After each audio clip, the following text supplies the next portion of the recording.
Corrente elétrica é quantidade de carga dividido pelo tempo, e a gente viu que a quantidade de carga é a quantidade de elétrons que eu tenho multiplicado pela carga de um único elétron.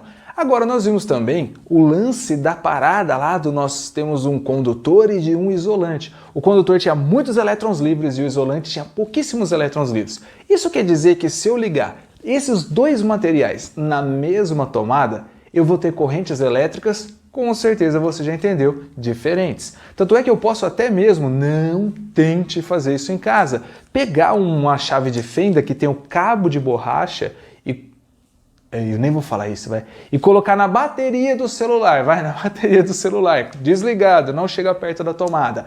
Lá na parte de metal vai ter corrente elétrica e no cabo de borracha não vai ter corrente elétrica. Por quê? Por causa lá daqueles 12 volts, vamos dizer assim, da bateria do metal do celular, que é muito pequenininho e não consegue fazer com que essa corrente elétrica passe. Opa, pera, eu falei alguma coisa interessante. Eu falei, não vai fazer com que a corrente elétrica passe pela borracha, porque a quantidade de volts da bateria é muito pequenininha?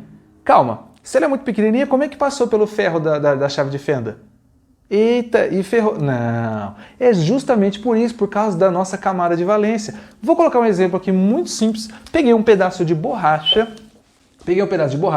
aí eu liguei ele no neutro e liguei ele também num positivo. O que é o positivo pra gente? Positivo é o positivo da tomada, é essa parada aqui, ó.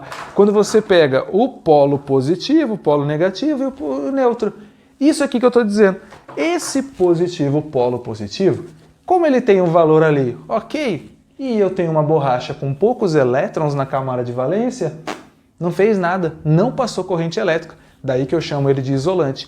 Mas e agora se eu saísse do 12 volts e fosse lá para o laboratório lá de física e colocasse nos 660 volts, 666 volts?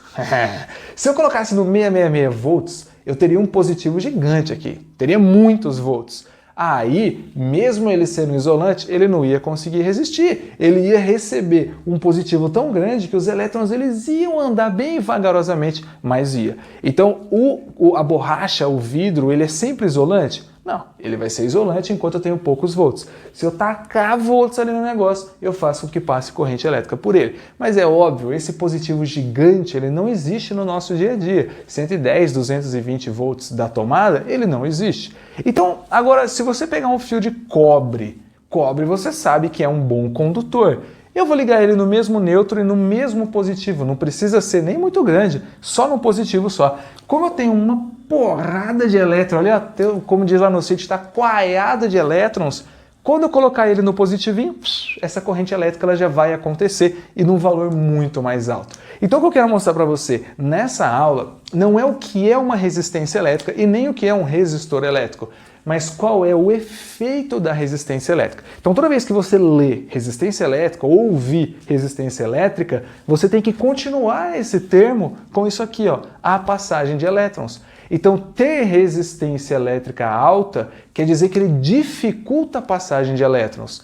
Ter uma resistência elétrica baixa quer dizer que ele facilita a passagem de elétrons. Então resistência, seria resistência assim, tipo, eu queria correr, mas estava com muita resistência. O que é resistência? As coisas que não deixam você ir passar, sei lá, eu estava correndo, mas estava o vento muito contrário, ele está fazendo uma resistência para você passar. Tipo a resistência do ar, que a gente estuda na dinâmica, o carrinho vem e o ar segura ele, ou seja, diminui a passagem do carrinho. Então resistência é sempre a resistência à passagem de corrente elétrica. Então, muito simples, a gente consegue definir a resistência como a quantidade de volts que eu preciso para ter uma corrente elétrica. Então, a minha resistência, o fenômeno dela vai ser ela precisar de muitos volts para ter uma passagem de corrente elétrica aqui. Como que pode parecer isso daqui para a gente no vestibular em relação a comparações? Vamos lá. Então vamos lá, quais poderiam ser as perguntas? Você tem que notar que o exercício ele pode falar o seguinte, você vai ligar um material lá de borracha e ao mesmo tempo um de cobre em tomadas de mesma voltagem. Tá errado dizer voltagem, mas de mesma quantidade de volts. Então você tem um material de borracha e um material de cobre, você vai ligar os dois na mesma tomada. Se você vai ligar os dois na mesma tomada, ele quer saber o que acontece com a resistência. Olha só o que eu poderia fazer. A quantidade de volts é a mesma, então vamos fazer o seguinte, ó, volts, quantidade de volts do cobre, quantidade de volts do cobre, é igual à quantidade de volts da borracha, certo?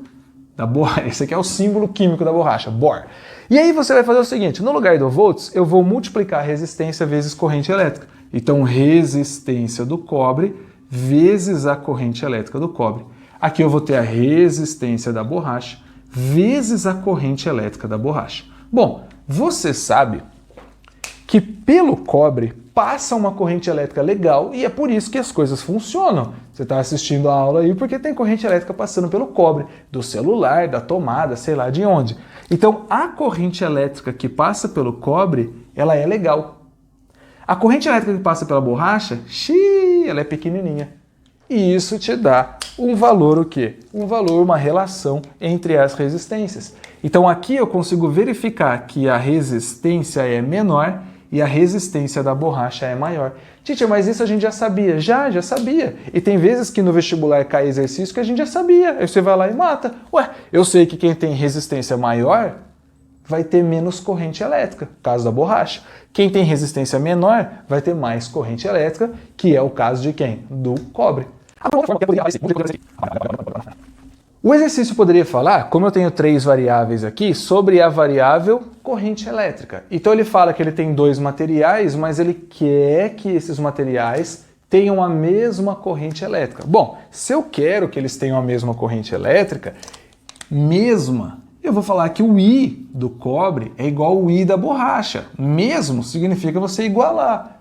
Olhando ali para a equação, eu teria que multiplicar aqui para lá, então ficaria assim, ó, a quantidade de volts que eu tenho que dar para o cobre, dividido pela resistência do cobre, ela tem que ser igual à quantidade de volts que eu tenho que dar para a borracha, dividido pela resistência da borracha. Aí você consegue chegar numa brilhante conclusão, que é a seguinte: vamos supor que eu tenho aqui a resistência. Você já sabe que a resistência do cobre é menor e você já sabe que a resistência da borracha é maior. Para esses valores serem iguais, o que eu tenho que fazer com a quantidade de volts? Nesse momento, eu imagino que seja mais fácil fazer com números, porque o número vai ficar facinho por causa disso. Ó. Vamos supor que a resistência do cobre valha 2. E a resistência da borracha, como é mais difícil passar por lá, ela vale 100. Beleza? Vamos colocar que essa corrente vale 1.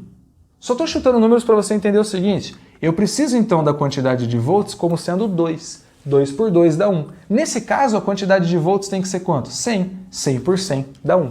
Por que eu resolvi falar em números? Porque fica estranho às vezes, eu acho, não sei o seu nível de matemática, mas fica estranho às vezes essa fração aqui, eu falar assim, ó, para esses valores serem iguais, quem tem resistência menor vai ter que ter a quantidade de volts menor. Quem tem resistência maior vai ter a quantidade de volts maior. Bom, eu não sei se você consegue perceber essa relação de proporcionalidade. Se conseguir, perfeito. Se não conseguir, vai nos numerinhos que você mata facinho também. Agora, o que nós vamos fazer em relação a essa resistência? Nós vamos construir os materiais que são chamados os resistores. Para isso, agora a gente vai para a primeira lei de Ohm. Vamos lá!